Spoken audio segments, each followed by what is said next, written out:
Friends ಎಲ್ಲರೂ ನಮಸ್ಕಾರ. Actually ಇವತ್ತು ಡ್ರೀಮ್ ಡೀಲ್ ಗ್ರೂಪ್ ಕಡೆಯಿಂದ 1 ತಿಂಗಳು ಸೇವಿಂಗ್ ಮಾಡಿದ್ರು ಸರ್ ಮತ್ತೆ ಮೇಡಮ್ ಅವರು. ಆ ಮೇಡಮ್ ಅವ್ರ ಹೆಸರಲ್ಲಿ ಇವತ್ತೊಂದು ಕಾರ್ಡ್ ಹಾಕಿದ್ರು ಡ್ರೀಮ್ ಡೀಲ್ಗೆ. ಸೊ ಲಾಸ್ಟ್ ಮಂತ್ ಏನು ಜುಲೈ ಮಂತಲ್ಲಿ ಒಂದು ರಾಯಲ್ ಎನ್ಫೀಲ್ಡ್ ಮತ್ತೆ ಒಂದು ಐಫೋನ್ ಗಿಫ್ಟ್ ಇತ್ತು. ಅದರಲ್ಲಿ ರಾಯಲ್ ಎನ್ಫೀಲ್ಡ್ ಮೇಡಮ್ ಅವ್ರಿಗೆ ಬಂದಿದೆ. ಸೊ ಈ ಒಂದು ಖುಷಿನ ಮೇಡಮ್ ಅವ್ರಿಗೆ ಮತ್ತೆ ಸರ್ಗೆ ಏನು ಅನ್ನಿಸ್ತಿದೆ ಒಂದು ಎರಡು ಮಾತು ಅವರಿಂದನೇ ಕೇಳೋಣ. ಸೊ ಮಂಡ್ಯ ಹತ್ರ ಗೊರ್ವಾಲೆ. ಸೊ ಇಲ್ಲಿಗೆ ನಮ್ಮ ರಾಮನಗರ ಸೀಸನ್ 2 ವಾರಿಂದ ಬೈಕ್ ಬಂದಿರೋದು. ಸೊ ಹಾಗಾಗಿ ಆ ಗಿಫ್ಟ್ ಬಂದಿರ್ತಕ್ಕಂಥ ಅದೃಷ್ಟವಂತರನ್ನ ಏನು ಅಂತ ಕೇಳೋಣ. ಸರ್ ಒಂದೆರಡು ಮಾತು ಏನ್ ಅನ್ನಿಸ್ತಿದೆ ಖುಷಿ ಆಗುತ್ತೆ. ಪರವಾಗಿಲ್ಲ ಮೇಡಮ್, ನೀವು ಮಾತಾಡಿ ಮೇಡಮ್. ಏನಿಲ್ಲ ಸರ್, ಖುಷಿ ಆಗೈತೆ ಸರ್.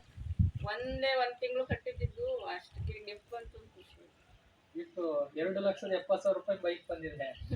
ಜಸ್ಟ್ 1,000 ರೂಪಾಯಿ. ಹೌದಲ್ಲ, 1,000 ರೂಪಾಯಿ ಉಳಿತಾಯ. ಅದು ನಿಮ್ದೇನ್ ಖರ್ಚಲ್ಲ, ಅದು ಉಳಿತಾಯ ಮಾಡಿದ್ರಿ ಅಷ್ಟೇ. ಈ ತಿಂಗಳು ಕೂಡ ನೀವು ಕಟ್ಟಿದ್ರಿ, ಈ ತಿಂಗಳು ಕೂಡ ಗಿಫ್ಟ್ ಅಂದ್ರೆ ಈ ತಿಂಗಳು ಕೂಡ ಸಿಗುತ್ತೆ. ಸೊ ಉಳಿತಾಯ ಮಾಡಿ ಜಸ್ಟ್ 1,000 ಉಳಿತಾಯಕ್ಕೆ ಇವತ್ತು 2,70,000 ರೂಪಾಯಿ ಗಾಡಿ ಸಿಕ್ಕಿದೆ. ಸೊ ತುಂಬಾ ಖುಷಿ ಪಡ್ತಿದ್ದಾರೆ. ಸೊ ಬೇರೆಯವ್ರಿಗೆ ಏನ್ ಹೇಳಿಕ್ಕೆ ಇಷ್ಟಪಡ್ತೀರಿ ಮೇಡಮ್? ನೀವು ಕಟ್ಟಿ ಅಚೀವ್ ಮಾಡಿ. ನಿಮ್ ದುಡ್ಡು ನಿಮಗ್ ನಂಬಿಕೆ ಇರ್ತದೆ. ಗಿಫ್ಟ್ ಬರ್ತದೆ ಅಂತ ಏನ್ ಕಟ್ಬೇಡಿ. ನಿಮ್ ದುಡ್ಡಿಗೆ ನಿಮ್ಗೆ ವಸ್ತು ಸಿಗುತ್ತೆ. Super ma'am.